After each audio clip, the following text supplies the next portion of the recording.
నమస్తే, welcome to Aadya TV. నేను మీ రమేష్ పెద్ద. ప్రస్తుతం తెలంగాణలో ఏదైతే ఒక చర్చ నడుస్తూ ఉంది. ఈ వచ్చే డిసెంబర్ 9న తెలంగాణ తల్లి విగ్రహం ఆవిష్కరించబోతుంది తెలంగాణ ప్రభుత్వం సెక్రటరియట్లో.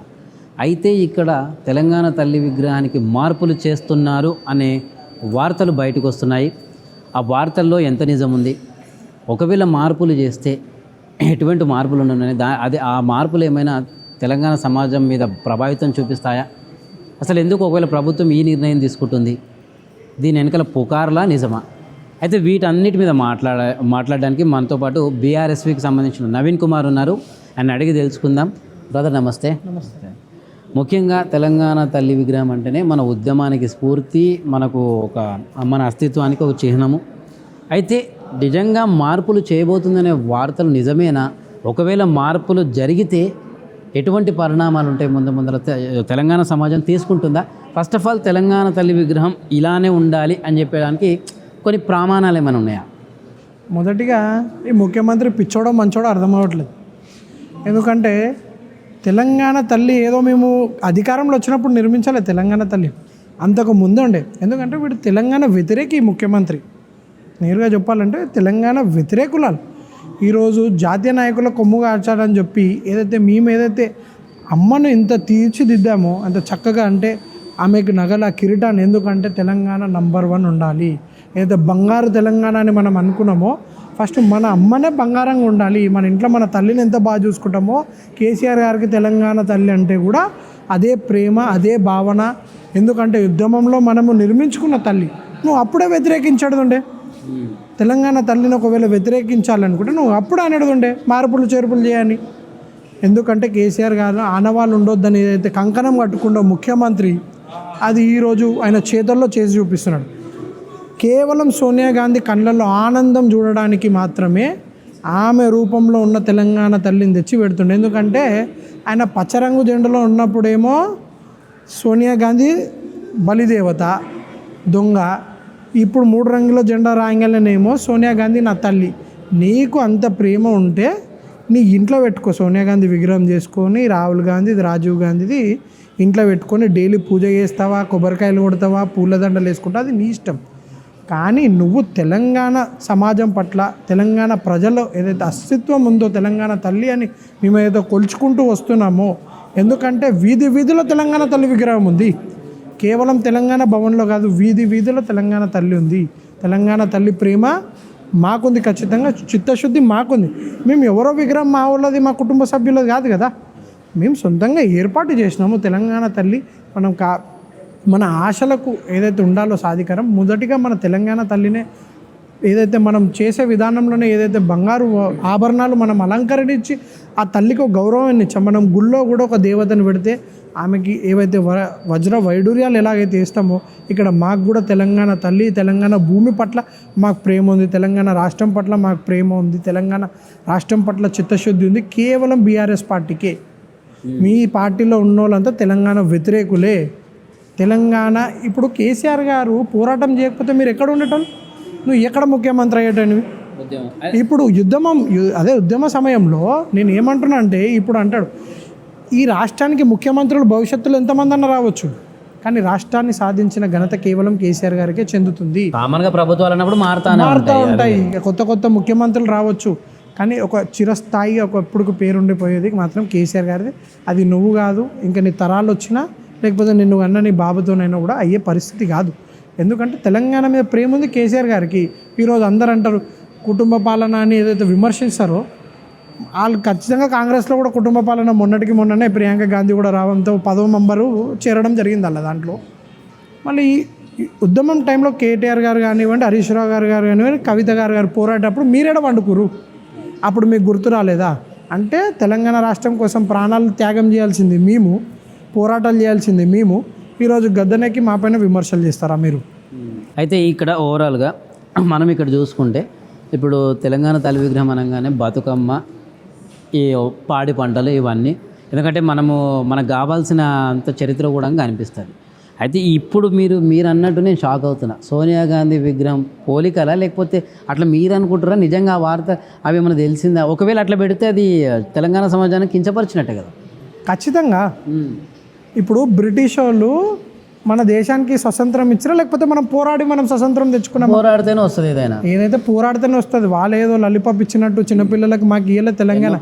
ఎన్నో ప్రాణ త్యాగాలు ఏదైతే 60 ఏళ్ళ నుంచి పోరాడారు. గతంలో చాలామంది పోరాడారు కాదనట్లేదు. కానీ ఒక మనిషి ఇనిషియేటివ్ తీసుకొని ఏదో సంకల్పంతో బయటికి వెళ్ళిండో అది కేసీఆర్ గారు. రేపు 100 మంది యుద్ధం చేయడానికి బయటికి రావచ్చు, కానీ ఒకే వ్యక్తి చిరస్థాయిగా నిలిచిపోతారు, అది కేసీఆర్ గారు. అది వాళ్ళ ఆలోచన విధానం కావచ్చు, వాళ్ళ ఎత్తులు పై ఎత్తులు కావచ్చు, ఎన్ని రంగాలు ఎన్ని పార్టీలతో పొత్తు పెట్టుకుని. ఎందుకంటే గతంలో రాజశేఖర రెడ్డి గారు కూడా ఉన్నప్పుడు మీకు 10 సీట్లు లేవని చెప్పి కూడా వెక్కిరించిన ప్రభుత్వంలో కూడా ఖచ్చితంగా పోరాడి తెలంగాణను సాధించి ఏదైతే దీక్ష దివాస్ మొన్న కూడా జరిగిందో అది చూసి కాంగ్రెస్ నాయకుల గుండెల్లో కూడా గుగులు పుట్టింది. అంటే ప్రజలు స్వచ్ఛందంగా రావడం జరిగింది. మేము ఎవరిని డబ్బులు ఇచ్చో ఎవరినో పిలవలేదు, స్వచ్ఛందంగా. ఎందుకంటే వాళ్ళు ఈ సంవత్సర కాలంలో 10 ఏళ్ళు మేము చేసిన అభివృద్ధి, గతంలో ఆంధ్ర పాలకులు ఏదైతే చేసిన విధ్వంసమో అది కేవలం ఈ 10 నెలల్లోనే జరిగిపోయింది. ఈ ఏడాది మొత్తం భూస్థాపితం చేసేసిండు. రియల్ ఎస్టేట్ రంగం లేదు, కుదేలే. ఎందుకంటే రియల్ ఎస్టేట్ రంగంలో కూడా బతికే ఏవైతే ఏజెంట్స్ ఉన్నారో వాళ్ళందరికీ కూడా ఈరోజు ఆర్థిక పరిస్థితి చిన్న భిన్నమైంది రాష్ట్రం మొత్తంగా. 6 గ్యారంటీలు ఏదైతే ఇంప్లిమెంట్ చేయకుండా ఈరోజు విజయోత్సవ సభలు చేసి తెలంగాణ నంబర్ 1 స్థాయిలో ఉందని ఏదైతే డప్పు కొట్టుకుంటున్న ముఖ్యమంత్రి ఏడుంది? నీ సొంత నియోజకవర్గంలోనే కదా లగచర్ల ప్రజలను తీవ్ర ఇబ్బందులు పెట్టినావు. ఈరోజు మేము ప్రశ్నించినాం కాబట్టి వెనక్కి తగ్గి నువ్వు అక్కడ ఫార్మాసిటీని రద్దు చేసి మళ్ళీ ఏదో కొత్త కంపెనీలు తెస్తా అని చెప్పి ఏదో తెరదీస్తున్నావు. ఎందుకంటే కేవలం తన కుటుంబ సభ్యులు రియల్ ఎస్టేట్ రంగం చేయాలి. అసలు ముఖ్యమంత్రి అన్న ఏ పదవి ఉండు, ఏ రాజ్యాంగ పదవిలు ఉండు?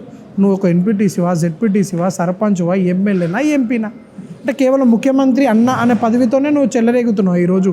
అంటే గూండాయిజం ఏదైతే ఎస్సీ ఎస్టీ వర్గాలపైన ఈరోజు రెట్టిలో పెత్తనం జరుగుతుందో దీన్ని కూడా మేము తీవ్రంగా ఖండిస్తున్నాం. మేము దళితులను కానివ్వండి, ఎస్సీ ఎస్టీలను కానీ కడుపులో పెట్టుకుని చూసుకున్న ఒక ఏకైక ముఖ్యమంత్రి, తొలి ముఖ్యమంత్రి కేసీఆర్ గారు ఉండే. ఎందుకంటే బంజారా భవన్ కూడా కట్టడం జరిగింది వాళ్ళకి. ఎందుకంటే ప్రజలకి ఎల్లప్పుడూ కూడా అడ్మినిస్ట్రేషన్ అనేది ప్రజల వైపు ఉండాలి. అందుకే మనం 33 జిల్లాలు చేసుకోవడం జరిగింది. కేంద్రం కూడా ఒక్క మెడికల్ కళాశాల ఇవ్వకపోయినా కేసీఆర్ గారు సొంతంగా ఏవైతే మెడికల్ కళాశాలలు నిర్మించారో ఆ ఘనత కూడా కేసీఆర్ గారిదే. ఇప్పుడు నేను ఒక ప్రశ్న అడుగుతున్నా ముఖ్యమంత్రిని కూడా ఖచ్చితంగా, నువ్వు ఏదో విజయోత్సవ సభలు చేస్తున్నావు, ఎందుకు చేస్తున్నావు? అంటే కంటివేలు కానీ ప్రోగ్రామ్ మేము తెచ్చినాం, దాన్ని చేస్తలేవు, దానికి నువ్వు విజయోత్సవ సభలు చేస్తున్నావు. మేము 10,000 రైతు బంధు ఇచ్చినాం, నువ్వు 15,000 చేస్తే దాన్ని బోనస్ ఇస్తా అన్నావు. అంటే అది మొత్తం భూస్థాపితం చేసినావు అని చెప్పి రైతులను నిండా ముంచినావు అని చెప్పి విజయోత్సవ సభలు చేస్తున్నావా? లేకపోతే 2,000 ఉన్న పింఛన్ 4,000 చేస్తా అని ఏదైతే ముసలోళ్ళని మీరు ఏదైతే నమ్మించారో, అంటే ఒక్కరికి కాదు ఇంట్లో ఇద్దరికి ఇస్తున్నాం, ఒకరికే గతి లేదు, ఉన్న 2,000 పింఛన్ 2 నెలలు ఎగ్గొట్టినావు, దానికి విజయోత్సవ సభలు చేస్తున్నావు. కళ్యాణ లక్ష్మికి తులం బంగారం యాడ్ చేసి ఇస్తాను, అది ఇస్తలేనందుకు విజయోత్సవ సభలు చేస్తున్నావు. అసలు ఏ రంగంలో అభివృద్ధి చేసినావు? అభివృద్ధి లేదు, సంక్షేమమా లేదు. ఈ రెండుని కూడా ఎక్కడ కూడా బ్యాలెన్స్ చేయలేడు ముఖ్యమంత్రి.